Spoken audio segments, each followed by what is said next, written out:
Aliens Dark Descent is a real-time strategy game set in the Aliens universe developed by Tindalos Interactive. Promising an immersive experience, Aliens Dark Descent is more familiar to the Aliens film with Marines, hordes of aliens, and you commanding the squad for the survival of the planet. Let's take a deeper look at this RTS from Tindalos Interactive. Dark Descent, as its name suggests, goes for a dark atmosphere in its visual aspect. Dimly lit rooms where you need to use the squad's flashlights to navigate through, organic matter slowly engulfing and plaguing the areas you explore, all while facehugger eggs lie in wait for an unsuspecting marine to pass you by. You'll get to explore a variety of environments, which keeps things fairly fresh. However, there are notable repeated assets throughout. Character models for the squad look pretty good, with the ability to customize the look of your marines as per your own desire. As your marines level up and specialize in a class, they gain more distinct appearances, more fitting to that class. Enemy models are largely similar, but most of them are aliens, so I don't expect a variety of different models, but there actually is. With their own distinct appearances, drones, facehuggers, alien queens all look absolutely badass even when scaled down into an RTS top-down view. The cutscenes have been rendered to a fairly good standard. The introduction of the different aliens feels straight out of the films. My criticism is the in-game cutscene animations, the lip-syncing and facial animations of the Marines is something that really is to be desired. To be fair to Dark Descent, I found that very few RTS games can actually do facial animations very well anyway. It's noticeable in this game, but it's also very noticeable in those other games as well. Playing as a real-time strategy, Dark Descent takes inspiration from a lot of the turn-based strategy games in its formula and implements it for a real-time use. Using a central hub to upgrade and launch missions, such as what you might find in the XCOM series, stress mechanics and debuffs from games such as Darkest Dungeon, the central hub takes place on the wreck of a ship called the Artega. From here, you can outfit your Marines, promote them for upgrades and class specializations, rest, research, and provide medical attention to try and remove debuffs generated from the stress mechanics. There's a lot to manage in just this area of the game, maximizing the most of what you achieve in a day before moving on to the next day. As you end each day, the threat level of the planet increases, slowly ramping the difficulty of the missions as you go on. You'll be presented with dilemmas.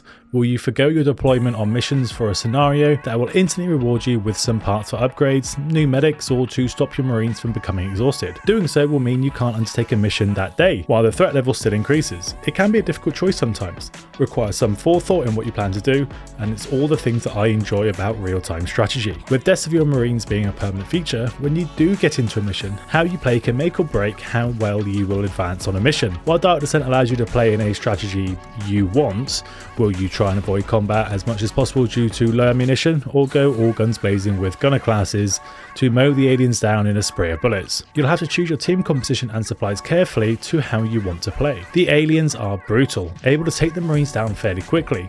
Facehuggers will pin your Marines down, and unless you have a special technology researched, you can't even remove them. As the Marines see the horrors that lay before them, they will gain stress, which, like in a game such as Darkest Dungeon, will issue negative passive effects to Marines when they hit 100%. These are permanent until removed in the medical bay. Choosing which abilities to use and when can help to clear out multiple mobs, heal your other Marines, or to take a target out at range without alerting everything. Cover can be used to go unnoticed. Multiple pathways to an objective supports the extensive ways that you can play. Exploring has its rewards for more ammunition, parts, resources to spend in the command center, which will all help with the overall progress through the game. This is balanced with a mission threat level that increases, which makes the aliens even more hostile and numerous as time goes on. You must weigh up further exploration and maximizing your time with the risk of things getting harder and harder versus just extracting and returning later. I don't want to understate the difficulty of Dark Descent. It is hard. Even on its normal mode, you will lose Marines. Whole parties, in fact. It is brutal,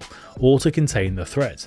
But it is super fun. Trying to learn the best methods for success, understanding the different alien weaknesses, or how best to beat a queen feels incredibly rewarding. There are a lot of active skills to choose from to complement your playstyle, suppressing fire, grenades, mines, flamethrowers, and sniper shots. All come at the cost of using command points, which are limited and refresh over time. I found I had personal favourites, but with the shared command point resources to be used, I barely used some of the other abilities, finding them inferior for the exact same cost. For me, the only thing I would have liked but isn't needed would have been able to split my party up, to allow for, say, flanking an area, or being able to use a Marine to bait an alien into a trap. All your Marines will move together with no way to separate them out. This is a minor thing for me, but something to be noted. More than once I was caught out thinking my squad was hiding behind something, only for one of them to be sticking out ever so slightly and draw a lot of unwanted attention. Following Administrator Hayes navigate her way through the disaster unfolding, the story revolves around the group being trapped on the planet while the threat of infestation increases.